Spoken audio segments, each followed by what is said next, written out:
Proverbios capítulo 6, de los versículos 16 al 19, nos presenta una incógnita. Dice que 6 cosas aborrece Jehová y aún 7 abomina su alma. Y luego da un listado de actividades, de actitudes, de pecados. Muchos dicen, pero ¿cómo 6 y 7? Yo no me voy a meter en eso porque no sé cuáles son los 6, porque no dice mejor las 7 de una, etc. Pero vamos a darnos cuenta que las actitudes que aparecen ahí, los pecados, fueron todos padecidos también por el Señor Jesucristo. ¿Sí? Lo vamos a revisar juntos. Ojo que Jesús padeció las 6 obras que el Señor aborrece. Cuando tú ves el versículo 17, dice en Reina Valera, los ojos altivos, y esto mismo lo podemos ver, por ejemplo, ojos soberbios, también puede ser una traducción, en Mateo capítulo 13, versículos 54 y 55, donde dice, aconteció que cuando terminó Jesús, y venido a su tierra les enseñaba en la sinagoga de ellos, de tal manera que se maravillaban y decían, ¿de dónde tiene este la sabiduría y estos milagros? ¿No es este el hijo del carpintero, hijo de María y sus hermanos Jacobo, José, Simeón? Ojos altivos, él sufrió la discriminación no solamente de parte de uno de sus discípulos antes de ser discípulo en Nazaret, cuando decían de Nazaret vendrá algo bueno, Juan capítulo 1, pero ojos soberbios, sus propios coterráneos, sus propios paisanos, como dicen algunos, lo miraron en menos. Y tenemos también otra parecido en Juan capítulo 8, versículo 41, dice, ahí está, ustedes hacen las obras de su padre. Y ellos le dijeron, nosotros no somos nacidos de fornicación, un padre tenemos que es Dios. Mira los altivos ahí diciendo, nosotros tenemos un padre que es Dios. Ojos soberbios, los padeció el Señor Jesucristo. Vamos a ver el que sigue. En el versículo 17 estamos de Proverbios capítulo 6, los ojos altivos, la lengua mentirosa. También le apareció el Señor Jesús en Mateo capítulo 12, versículos 24 y 22. Van a ver por qué la inversión. Bueno, la blasfemia contra el Espíritu Santo. Fue traído a Jesús un endemoniado ciego y mudo, le sanó y luego él podía hablar, podía eh, ver. Y toda la gente estaba atónita y decía, ¿será este aquel hijo de David? Pero los fariseos al oírlo decían, este no echa fuera a los demonios sino por Belcebú, príncipe de los demonios. ¡Wow! La lengua mentirosa. El Señor Jesucristo tuvo que padecer también esto. A todos los venció. Y también, lo más importante, a todos estos perdonó. Porque el Señor Jesucristo es el perdón para todos aquellos pecadores que aún no se han puesto a cuenta con nuestro Creador. Así que podemos decir, ucha, que fueron pesados con Jesús, los ojos soberbios, la lengua mentirosa. Y luego sigue las manos derramadoras de sangre inocente. Y ahí tenemos, sabemos quién fue el inocente que murió, el mismo Señor Jesús. Capítulo 23 de Lucas, versículos 14 y 15.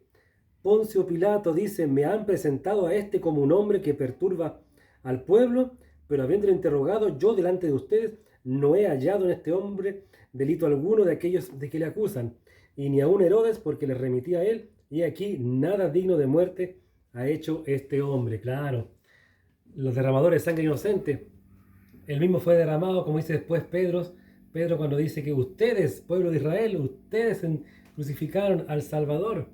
Claro, Jesús padeció también con los derramadores de sangre inocente. Luego viene el versículo ya 18, si no me equivoco, el corazón que maquina, que lo que es maquinar es hacer planes, es solamente hacer daños. El corazón que maquina pensamientos inicuos. Y tenemos esto en Marcos, el Evangelio de Marcos capítulo 3, en el versículo 6, después de que Jesús había sanado a un hombre de mano seca, dice, y salidos los fariseos, tomaron consejo con los herodianos contra él para destruirle, tomaron consejo, planearon cosas, imaginaron, cranearon, dijeron, ¿cómo podemos derrotar a matar a este Jesús que estaba creciendo? Marcos 3, versículo 6. ¿Qué más? Dice el versículo 18 de Proverbios capítulo 6, del 16 al 19. Los pies presurosos para correr al mal. Y aquí tenemos dos casos, también en Marcos, pero ya en el capítulo 5, en el del 2 al 6, tenemos, y cuando salió él de la barca, enseguida vino a su encuentro de los sepulcros un hombre con un espíritu inmundo. Hablamos del Gadareno, ¿ven? Los pies presurosos para hacer el mal. Ahí fue corriendo el hombre, pero porque estaba con la legión de demonios que lo llevaron para allá donde Jesús. ¿Querían hacer algún mal a Jesús? ¿Le habrán podido hacer algún mal a Jesús? No lo sabemos. Pero también tenemos otro ejemplo en el Evangelio de Lucas, el capítulo 4, versículo 29, cuando Jesús en Nazaret dice que se cumple la profecía en él de Isaías capítulo 61, y luego le gustó a los que estaban en la sinagoga: ¿cómo tú, Jesús, te dices que el Espíritu del Señor está sobre ti? ¿Cómo que tú eres el Mesías? Bla, bla, bla. Bueno, al final, en el capítulo 4 de Lucas, versículo 29, dice: y levantándose, le echaron fuera de la ciudad y le llevaron hasta la cumbre del monte sobre el cual estaba edificada la ciudad de ellos para despeñarle. ¿Ven? Se levantaron rapidísimo: agarremos a este hereje de Jesús y lo tiramos. Y el resto es historia de cómo el Señor Jesús se salvó, pero pies presurosos para hacer el mal vimos en el Gadareno, como también en los paisanos del Señor Jesús ahí en Nazaret. El último de las 6 cosas, el último de las 6 cosas que aborrece el Señor es en el versículo, ahí está, había puesto para correr el mal, el testigo falso que habla mentiras. Y aquí tenemos también Mateo capítulo 26, versículos 59 y 60, y los principales sacerdotes y los ancianos y todo el concilio buscaban falso testimonio contra Jesús para entregarle a la muerte, y no lo hallaron, aunque muchos testigos falsos se presentaban, pero al fin vinieron 2 testigos falsos. Y continúa la historia, ¿ven? Le tocó padecer también una testimonianza falsa.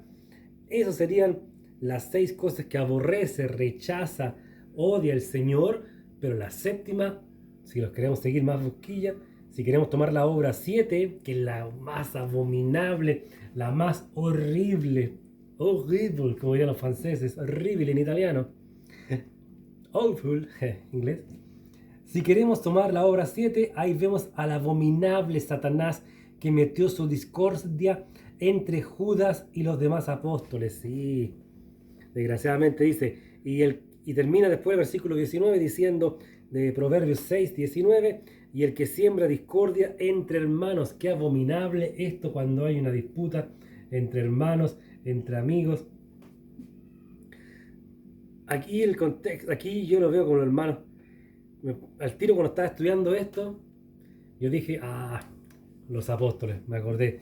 Y claro, no eran hermanos de sangre, pero sí hermanos en la fe, en el conocimiento del Señor. Y luego dicen, ahí está, Juan capítulo 13, versículos 21 y 22, dice: habiendo dicho Jesús esto, se conmovió en espíritu y declaró y dijo: de cierto les digo que uno de ustedes me va a entregar. Entonces los discípulos se miraban unos a otros, dudando de quién hablaba.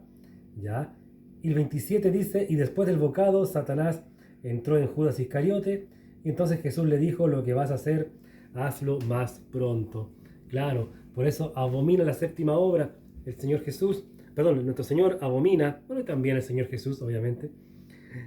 La séptima obra, 7, abomina su alma. La obra número 7, el que siembra discordia entre hermanos, entre grupos, entre algo que deben estar juntos, unidos, pero viene el enemigo y siembra la cizaña, como dice también una parábola. Pero aquí lo vemos que el Señor Jesucristo lo sufrió, se le infiltró, a sabiendas de él, obviamente él sabe todo, se le infiltró Satanás, metió en Judas el deseo de matar a nuestro Señor. ¿Y qué sigue después? También dice que hay de aquel hombre que entregó al Hijo del Hombre, ¿no? Pero bueno, interesante, ¿no? Proverbios capítulo 6, versículos 16 al 19.